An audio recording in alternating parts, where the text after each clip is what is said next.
Okay. Today we're talking about triangular prisms.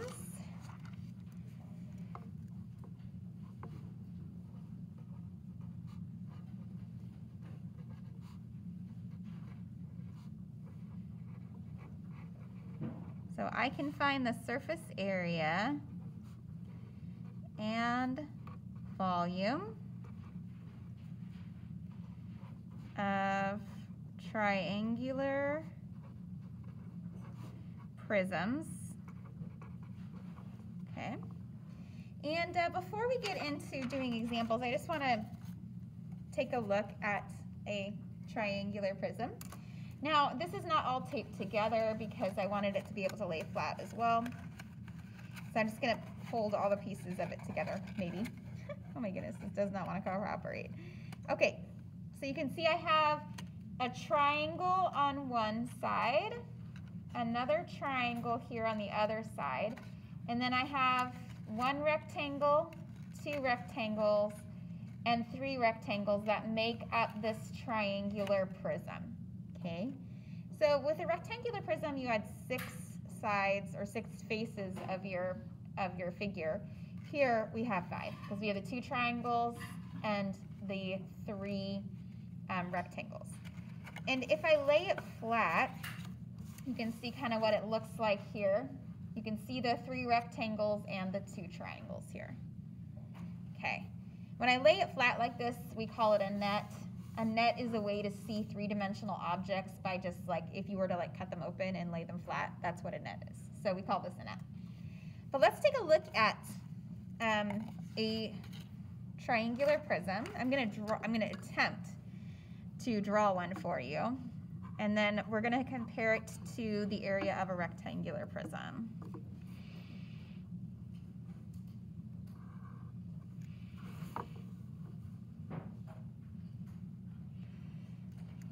You think sketching rectangular prisms is bad, but man, triangular prisms, holy, they're rough. Okay.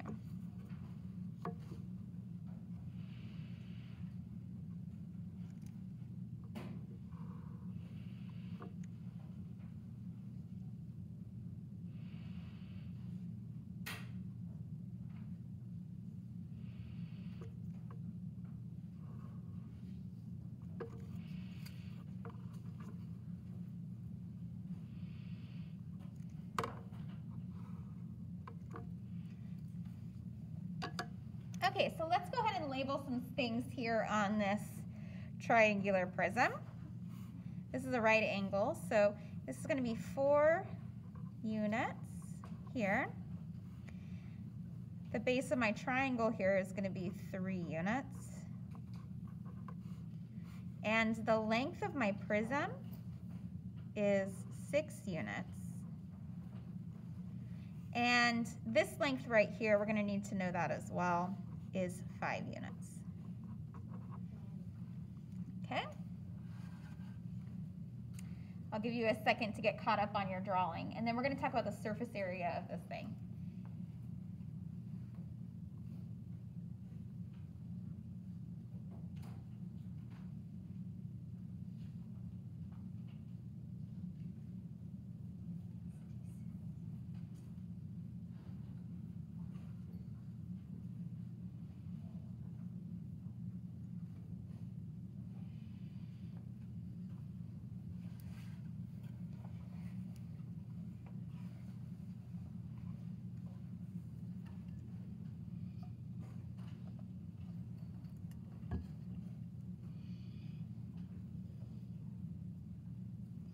All right, so let's first talk about surface area.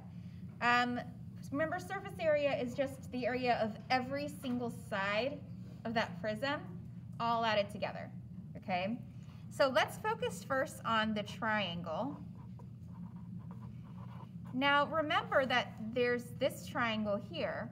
Well, there's also an identical triangle on the other side of this prism that we can't see in this picture. So you're gonna just have to visualize it. Now the area of a triangle is 1/2 times the base times the height.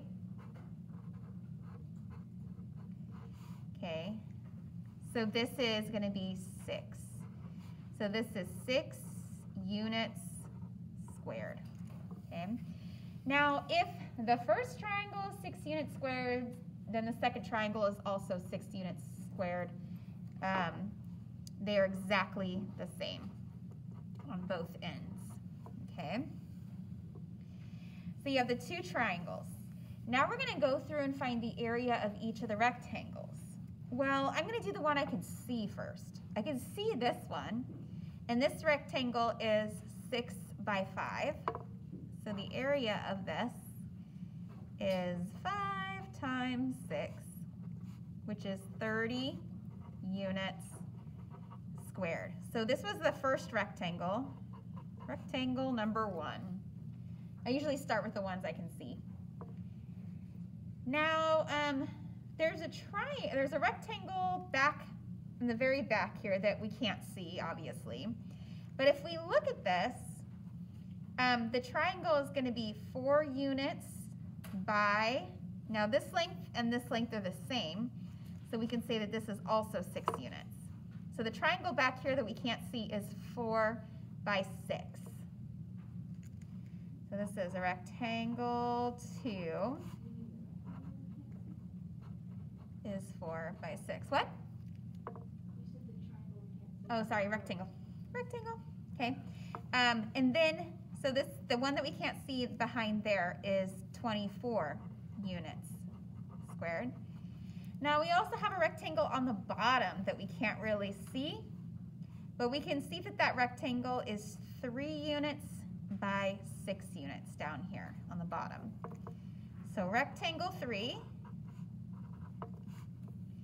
the area is 3 units by 6 units. So that's 18 units squared. So you might notice that for each of the rectangles, they all have a length of 6 units. That's because the prism is 6 units long. So you're really just going around the triangle. This is 5, 4, and 3, and you're multiplying all of those by 6 to get your rectangles. Okay. Now let's go ahead and add those up.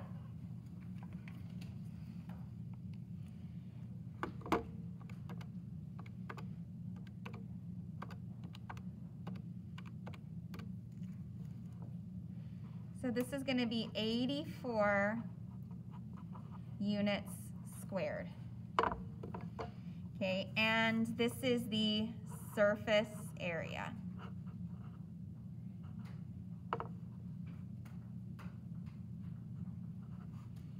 Why can't I write surface area? Sorry, learning how to write again. Okay. That's the surface area of your triangular prism.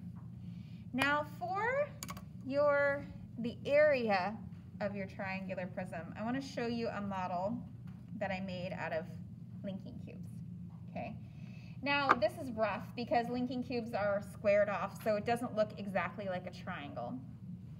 But assume that this is nice and straight here, and it's a beautiful, actually looking like a triangle. Okay. So when you're finding the volume of a triangular prism, which we're going to assume that this is, even though it's quite rough around the edges, okay? What we're going to do is we're going to find the area of the triangle. So in this case, this is 1, 2, 3, 4, 5, 6, 7, 8, 9, 10. So this triangle right here has an area of 10. So we find that area first, and then we figure out how long our prism is. So because our prism is 5 units long, then I'm going to take the area of my triangle and multiply it by 5. Because you basically have all these layers of triangles that are each 10 units. So 10 times 5. So the volume of this triangular prism here is going to be 50. Okay, the area of my triangle was 10, and I had 5 layers.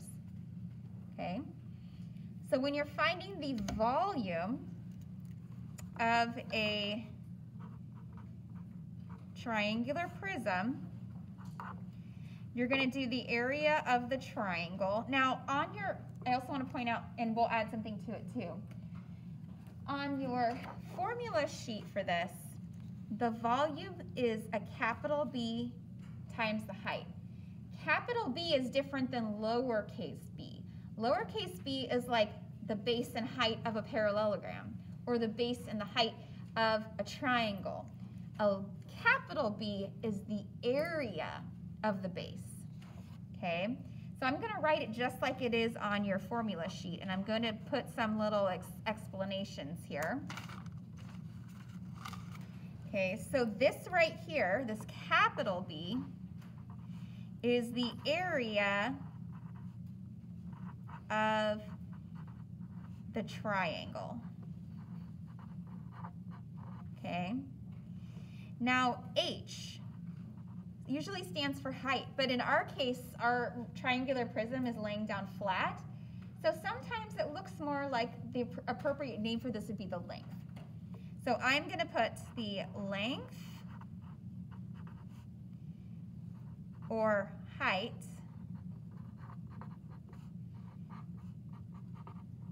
of the prism.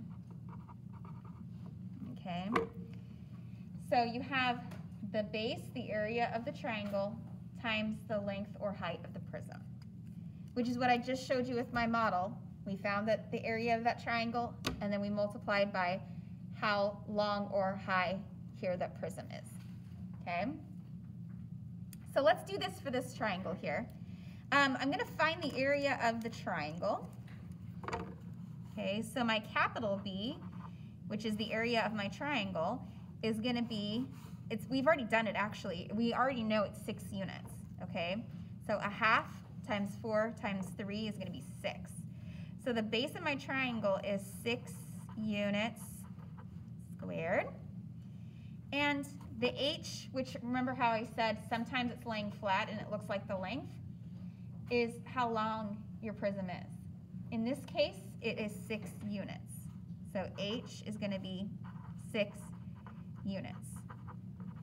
So the volume is going to be 6 times 6, which is 36 units cubed.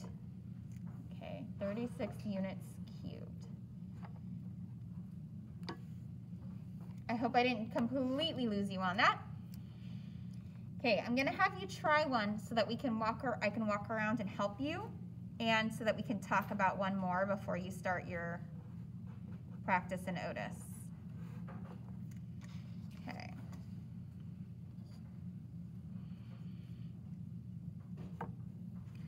So here I'm going to make a very poor attempt at drawing a three-dimensional figure again.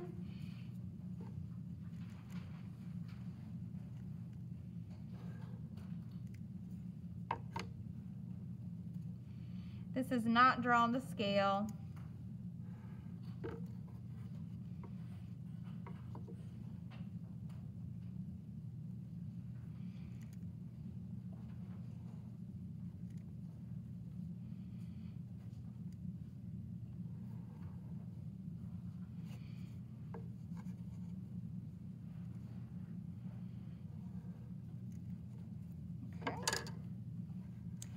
So we're going to say this length right here is 12 centimeters. This is 12 centimeters. This one is 11 centimeters. The height of this triangle is 9 centimeters. And the length of this triangle is 8 centimeters. Okay. So we're going to, what I want you to do is find the surface area and the volume of this figure.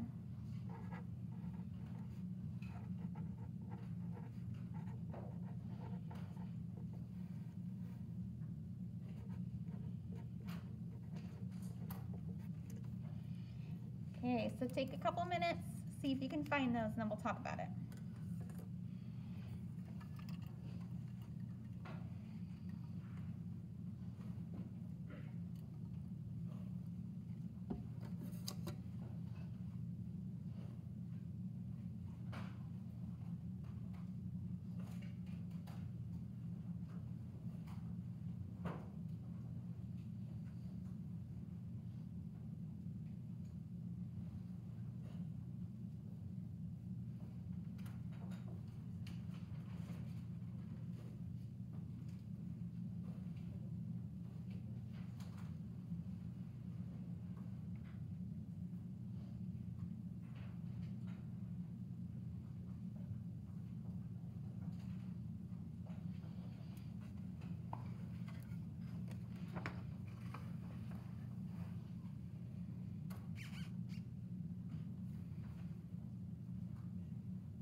guys doing?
All right, what did you guys get for the surface area on this? Surface area. What'd you get, Ishan? 388. And that is centimeters squared. Okay, anyone else get something different for the surface area? What'd you get? 400? Okay. Anyone else? Yeah, Macy. 496. Anyone else? Charlotte? 334. Okay. Anyone else? Yeah. 387. 80? Okay. And anyone else? Yes, Elizabeth. 424. Okay, woo, we got some work to do. That's okay. I had a feeling that would be the case. So let's talk through this. First, we need to find the area of our triangle. So the area of a triangle is 1/2 the base times the height. So you have 12 and 9. So 1/2 12 times 9 is going to be 54 centimeters squared. So that's one of the triangles. Now remember, there's a triangle that we can't really see, and I'll even sketch it out here too so you can kind of. Okay. So there's a triangle that you can't even really see back there. It is also 54 centimeters squared. Then, here, I'm going to finish filling this in. It's going to bother me if I don't. You have this triangle right here that you can see. This triangle is this rectangle is 11 by 8. So that is 88 centimeters squared. Then you have a rectangle in the back here that you can't see that is 12 by 8. So that would be 96 centimeters squared. The rectangle on the bottom is also 12 by 8, so this is going to be 96 centimeters squared. And if I add all that up, I get 388 centimeters squared for the surface area. Does that make sense? Everybody follows? Yeah, Charlotte. Oh, okay. Yeah, it happens. Elizabeth. How did you get the 9 in the back? How did I get 9? Because it's the height of my triangle. Remember, you're finding the area, which for a triangle is 1/2 the base times the height. So you do 1/2 times 12 times 9. So how did you get 9? It was given to you in the problem. Huh? It was given to you in the problem. I didn't find 9. 9 was given to me. It was already there. Where? It was right there, 9 centimeters. I don't think I wrote it Oh, down. okay. Okay, volume. Volume is the area of your base, which in this case is a triangle. We already know that the area of that triangle is 54 centimeters squared. And then we just multiply it by the length of our prism, which is 8. And if I multiply that together, I get 432 centimeters cubed. Okay, everyone good on that one? Okay, all right, so you guys have about a minute before you need to pack up. You're welcome to get started on your practice if you want. You can ask me questions. I'll show you the table of contents if you need it.